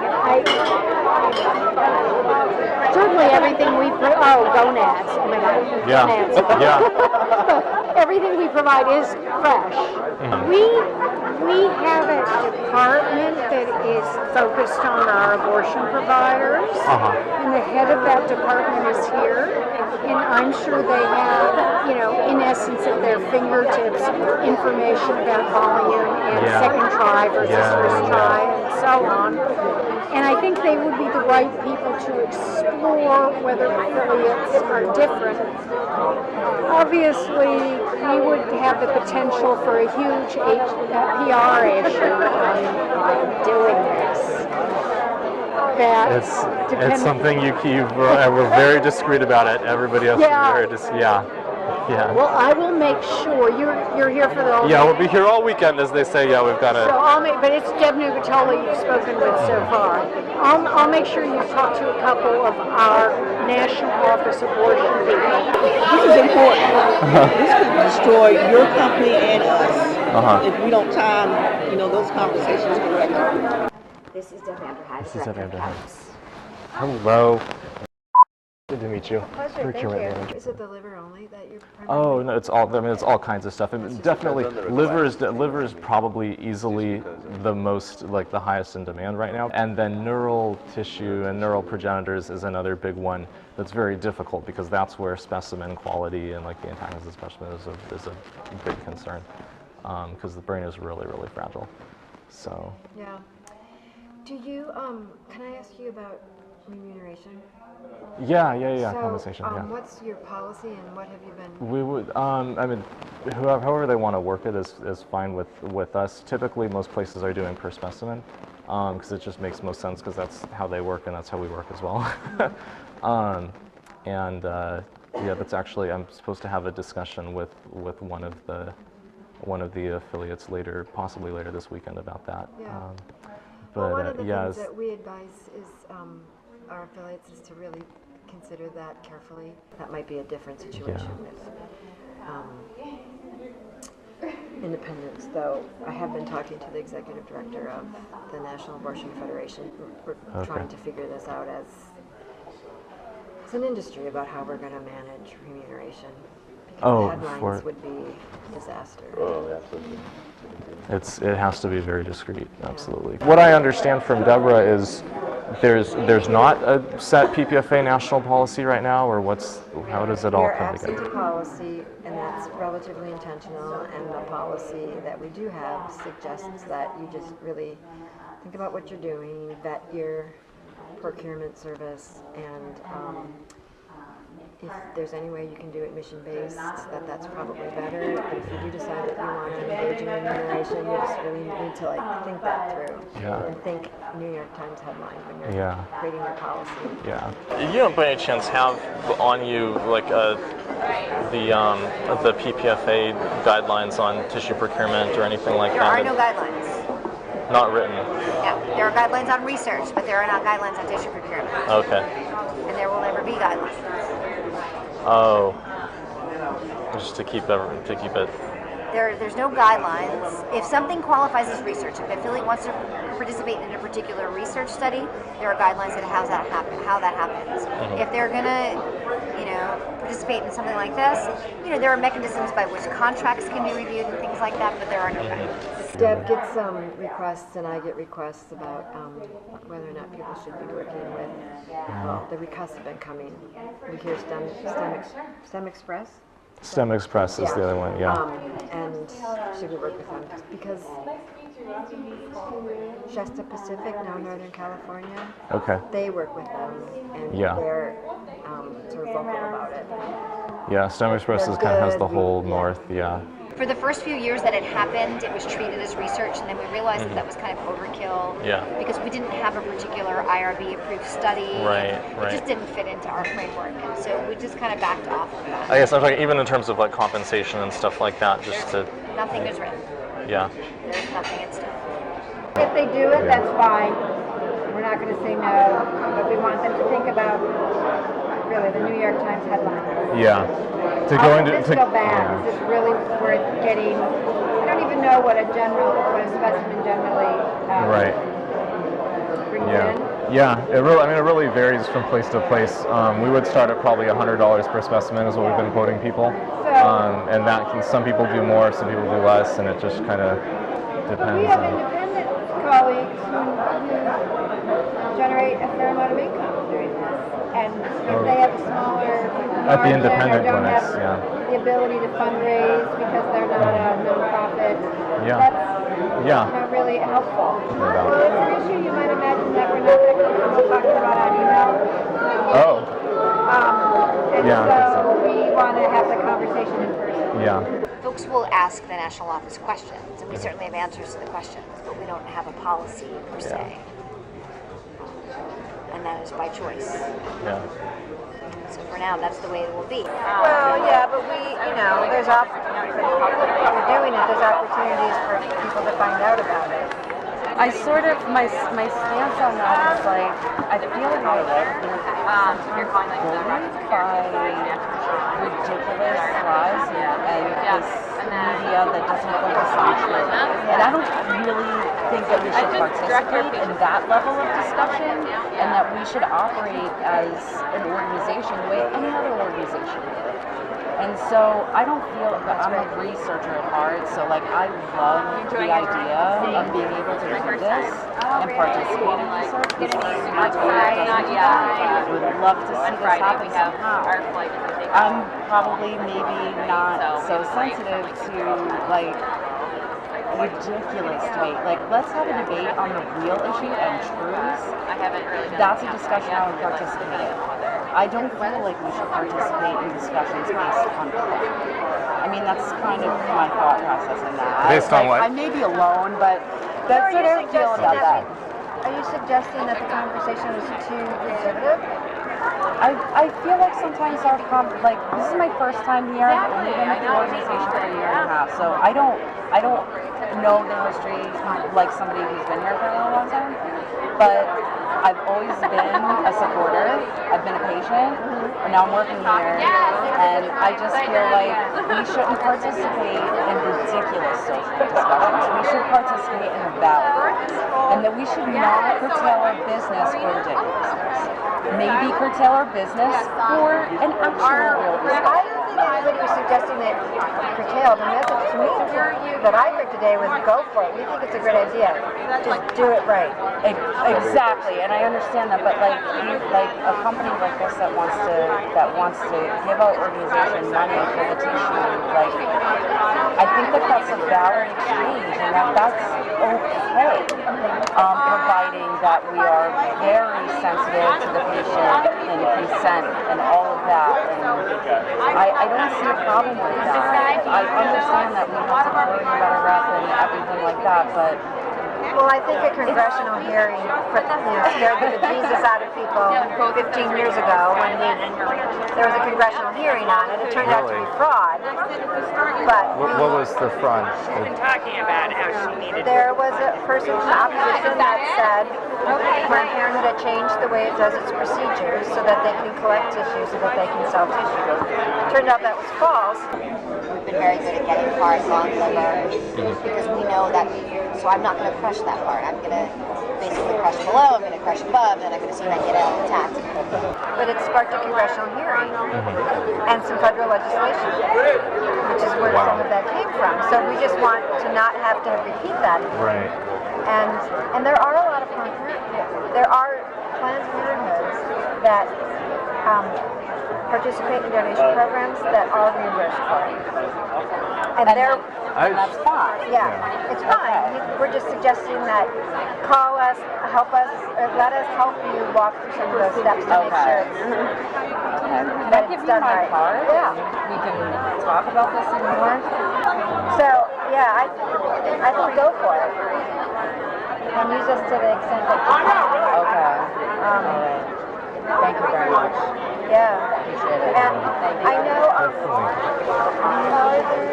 Northern California, Marmonte, LA, they all provide donation for remuneration. So they would also be good people to just check with. All right, thank you so much. Yeah, she asked more questions than anybody. Oh, she was really getting into it during the... Yeah. I hope that you didn't leave thinking that we were saying don't We're do discouraging it. Because Roger said I'm going to say a number of things, and I only want you to go away with one message. I think this is a good idea. Right. Now, here's what you need to look out for, and then at the end of it, he said, and I just want to reiterate, I think this is a good idea. State health investigators have served subpoenas for records at several Planned Parenthood offices in Texas. Texas does have hard evidence showing Medicaid fraud as well as violations of federal and state law concerning abortion procedures.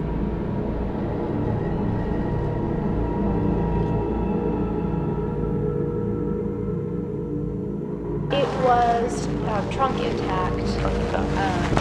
So usually what I do is if it's a breech presentation, I'll remove the extremities first, the lower extremities, and then go for the spine and sort of breathe it down that way.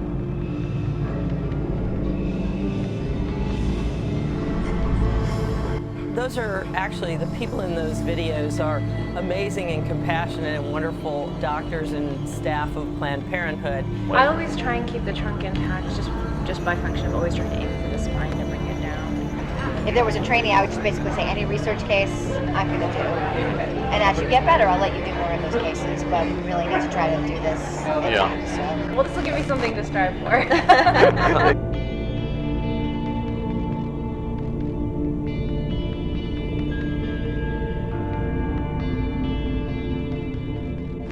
Are you all with Planned Parenthood in Texas? Did I hear that correctly? I'm with Planned Parenthood in Texas. She's with Whole Woman's Health. Oh, with Whole Woman's Health. Okay, gotcha. So my name is Robert Sarkis. I'm with a company called Biomax. Hi. We do fetal tissue procurement, like for stem cell researchers and things like that. Cool. And we've been in contact with Dr. Nucatola the past couple of months, just talking about which affiliates would be good to partner with and all that. And she actually mentioned both of your organizations simply because the volume in Texas is like at these few clinics that remain are just skyrocketing right now.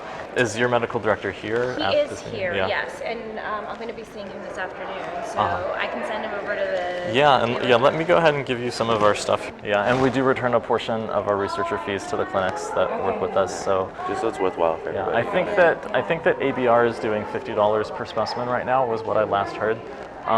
We could do 60. Not that we have to fight over it. I mean, if there's room for us to come in on the next day, like we're happy to do that too. Yeah, I'm sure there won't be, a problem with volume. Given, the unfortunate situation the state's in. But what is your clinic volume like now? How many procedures per week?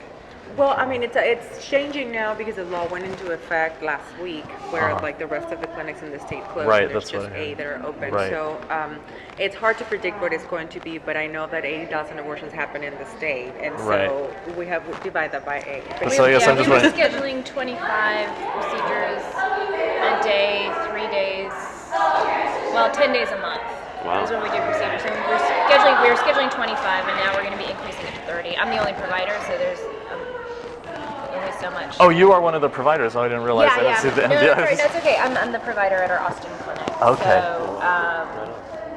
But right now we don't know what's going to happen. How far do you go at the Austin clinic? 21.6. 21.6. And do you DIG? I use DIG after 20. After 20. Yes. Okay. So you guys can't take DIG stuff? Right, yeah, DIG nukes the stem cells, so it's just no longer useful. We also, we're typically looking for later gestations, because that just happens to be like the sweet spot with how the cells differentiate and everything. Okay. And I think that's hard. Well, we go to 22 because of the ban, so we can go further, but definitely DIG. Right, yeah, and they need to be pretty intact as well, like mainly the body cavity, not too torn up. Like we don't want to be playing like find the liver. Oh, it's in 8 pieces. Right. Okay. So I mean, I do 2 days cervical prep. Oh, good. So it's not like I'm doing a same day cervical prep. So I can usually get good dilation. So my aim is usually to get the specimens out. Like an induction type of thing. Well, no, I do laminaria. Yeah. But leaving him in for 24 hours, I can usually get 3 to 4 centimeters of dilation, which usually allows me to extract it more intact. I do that starting at 18 weeks. Yeah. The 16 to 18 weeks, I do a same day prep, and so that's just sort of that. Sort of. Do you use ultrasound guidance for that? Yeah. So can you convert to breech? I can if I need to, and if it's I generally don't have to do that I don't usually do it in the 16 to 18 weeks because I don't really need to. It's just not necessary. With a further gestation, I will sometimes do that if it's a cephalic presentation, just because it's easier to get. So right, because that's what Deb was telling us really makes a difference for tissue collection at PPLA. Yeah, is that if you convert to she said if you convert to breech, she says then you get she said you get increasing dilation as the case goes on, and then she says at the very end she's like you can even evacuate the entire calvarium intact if you need to, which you do if there's a request for fetal brain. They're always wanting both hemispheres, and so I haven't been able to do that yet. To get the calvarium intact. It's like maybe next time. I know, right? Well, this will give me something to strive for. Exactly.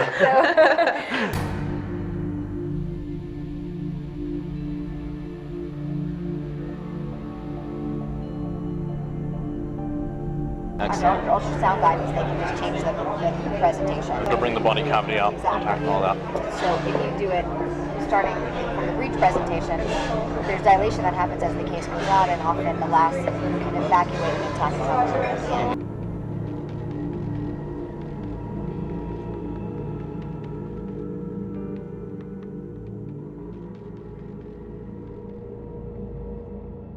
And so of those two 20-week cases last week, for example, what was the intactness of the specimen like? It was trunk intact. Trunk intact. So usually what I do is if it's a breech presentation, I'll remove the extremities first, the lower extremities, and then go for the spine and sort of bring it down that way. Right. Right. You said if that's a breech presentation, or if that's a if it's a breech presentation, yeah. And if it's cephalic, I'll try and get the cal first. But if I'm struggling getting the cal, usually it's a function of how good my dilation is. Gotcha. Oftentimes it's hard to get around the cal, especially the 20-weekers are a lot harder versus the 18-weekers, and so at that point I'll switch to breech. Yeah. Good. Yeah, I was just curious what we might be working with. I always try and keep the trunk intact, just by function of always trying to aim for the spine to bring it down. Oh, interesting. So that's what you can grasp as the spine. Exactly. And so you keep it all in alignment, and it just makes the procedure easier. Right. Every once in a while, if the dilation's bad, then I do whatever I can. Yeah, he's got to change your game. And that's like a function of the individual patient characteristics. Right. Yeah. It's liver is in huge demand right now. Is it really? Yeah, okay. Liver. There has been an uptick recently in requests for heart valves. Okay. So intact hearts, intact livers. One of our POC persons is really into organ development, so she'll she'll pull out like kidneys and the heart at like the heart we frequently see at 9 weeks, and she always looks for it, and so she's just like for fun. She just because it's amazing. It's just like it's sort of I have so much respect for development. It's just so incredible how but she's always at 10, 11, 12 weeks she's like trying to find the kidneys and finding all the organs in that gestation layers. So. Yeah. Have you guys provided any specimens for research ever? Or no, I don't know if it's ever happened. So I've been with Planned Parenthood just for a little over a year. Okay. So in Texas, and so I don't know what they did before. Because I've been told that Gulf Coast does provide specimens, just out of their own research department. Apparently, it's like something that they do. But I mean, if they're like we said, we try to do everything for you in that within that space. So if they're kind of sick of it, like we'd be happy to. Definitely. Well, I think I'll talk to Daryl. Yeah, please do. Stuff, but also have information. Yeah, send them by. We'll be here all day and all day tomorrow. So definitely. Yeah, it was very good to meet both of you. Thanks for. Thanks. Yeah. Thank you. Good to meet you. I'm sure we'll be in touch. All right. Definitely. Thank you. See you later. Yeah,